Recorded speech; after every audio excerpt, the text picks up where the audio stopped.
Guys!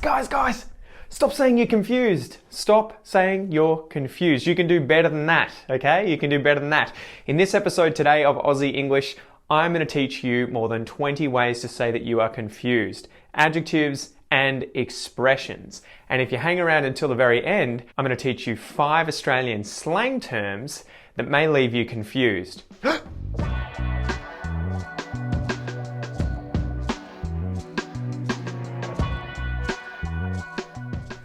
G'day guys, I'm Pete and welcome back to my channel Aussie English, the #1 place for anyone wanting to build their confidence, speak English fluently and take their English to the next level.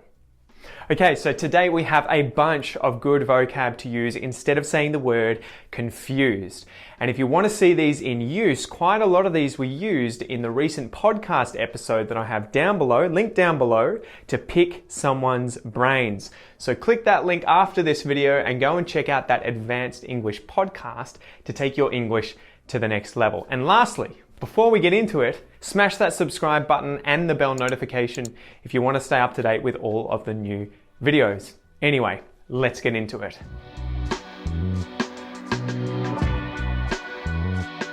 All right, #1, baffled. Baffled. Try saying these with me as well. Practice your pronunciation. Baffled. Baffled. His behavior has always baffled me.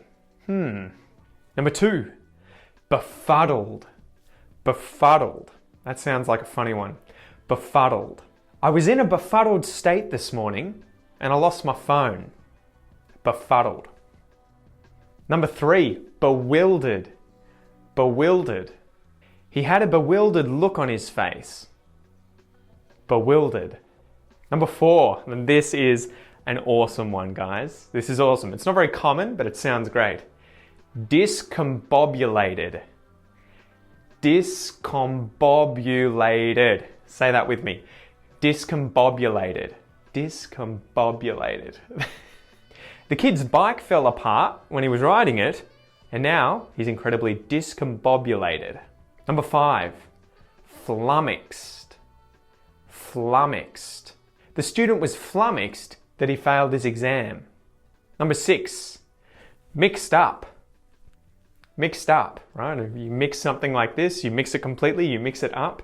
And if it's all mixed up, I guess it's confused, right? Mixed up. I rang him by accident, but I was mixed up. Meant to call someone else. #7, muddled. You could even say muddled up, right? Sort of like mixed up. Muddled. Muddled. Not like a muggle from Harry Potter. Muddled. My photo album is a little muddled at the moment. It's a bit messy. It's a bit confused. #8, perplexed. Perplexed. The dog lost his bone and now he's perplexed. Perplexed. #9, puzzled.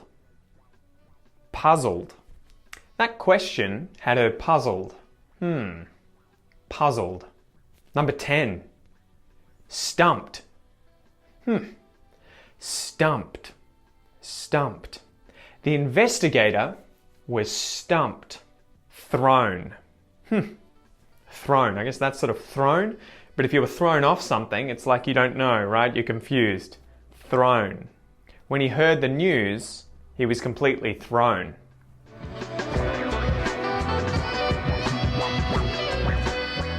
All right, guys, let's take a little pause. So I've got a challenge for you guys. I want you to hit pause on the video and I want you to go down into the comments section and write a comment or two using some of these perplexing, discombobulating phrases instead of using the word confused, okay? So take a second to do that and I'll see you in a minute. All right, welcome back. So now let's go through a bunch of different expressions for saying that you're confused, okay?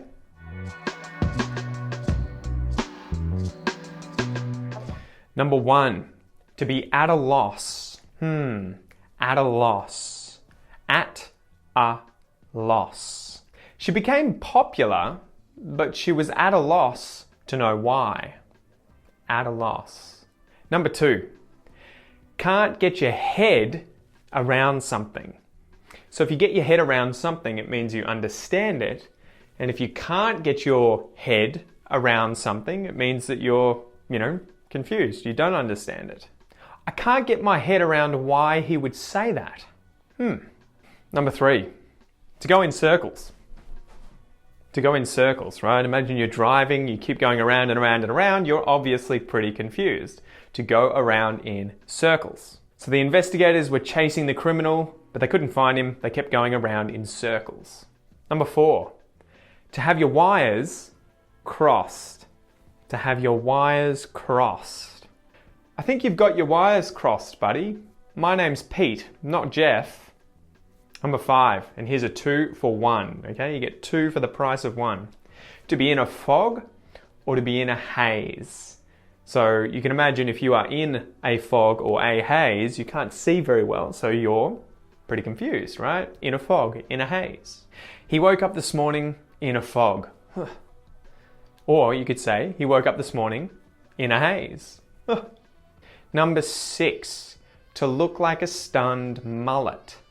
To look, this is a good Australian one, like a stunned mullet. A mullet is a fish, and if you stun the mullet, you've hit it, right? If you can imagine pulling it out of the water and you've smacked it with your rod or, some instrument, and it's now really confused, right? You've stunned the mullet. So you look like a stunned mullet, you look confused.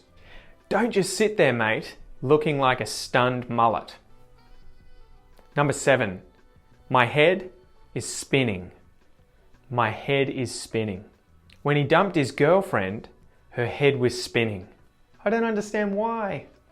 Number 8, to not have a clue. To not have a clue. If you have a clue, it's like you have a hint.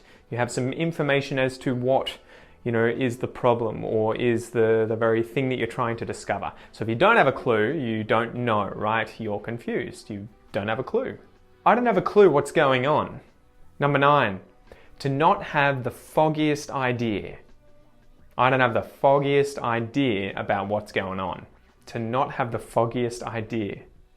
And number 10, to not be able to make head or tail of something. You might also hear this as to not be able to make heads or tails of something. So it's like you're trying to look at something and you can't tell which way up or down the thing is. It's really confusing, right? I can't make heads or tails of this. She can't make heads or tails of this image. Really confusing.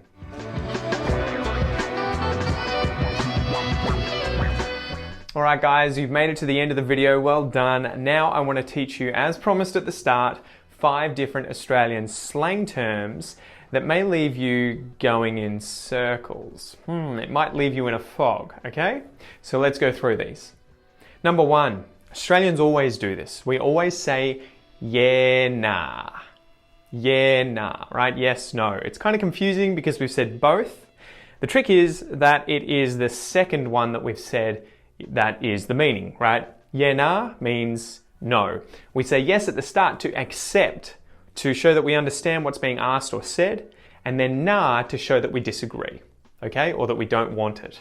For example, did you want to go to the movies tonight? Yeah, nah, I don't have the foggiest idea what's on at the moment. All right, number 2, to chuck a Yui, right? This one can be a little perplexing. To chuck a Yui. It just means to do a U-turn in your car, right? If you're driving along and you want to do a U-turn, 180 degrees, you chuck a Yui. You chuck a Yui. Chuck a Yui here, mate, or you'll end up lost and you won't have a clue where you are. Number 3, she'll be right. She? What? She'll be right. She will be right. She will be all right, okay? The pronoun she is often used informally in Australian English to mean it. So if someone says she'll be right, they mean it'll be all right. It'll be okay. Don't worry, mate, she'll be right. So for example, you might be a little discombobulated now, but don't worry, tomorrow she'll be right. Number 4, to carry on like a pork chop. Talk about a discombobulating phrase. To carry on like a pork chop. The hell does that mean? If you carry on like a pork chop, it means you behave foolishly. To make a fuss about something, to complain about something, and to rant, right? To talk on and on and on. To carry on like a pork chop. I don't know why we say pork chop. That's really puzzling. So for example, every time my dad gets his wires crossed, he starts carrying on like a pork chop.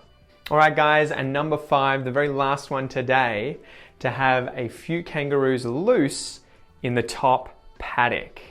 To have a few kangaroos loose, hopping around, in the top paddock. This means to be crazy, to not quite be there, right? To not quite be right. To have a few kangaroos loose in the top paddock. So for example, I haven't got the foggiest idea what this guy's on about. I think he's got a few kangaroos loose in the top paddock. Alright guys, thanks again for joining me. I hope you liked this video. Make sure to give it a thumbs up if you enjoyed it. Give it a thumbs down if you didn't. Don't forget guys, hit that subscribe button and the bell notification button if you would like to stay up to date with all the new videos coming out. And if you want to hear some of these expressions being used by a native speaker in a natural way, go down into the description and click on the link to listen to my podcast, the Aussie English Podcast. This is the best way to learn advanced English anywhere, anytime, especially on your commute, right? So don't just sit there discombobulated, practice your English and listen to my podcast. Anyway, I wish you all the best and I'll see you soon. Peace.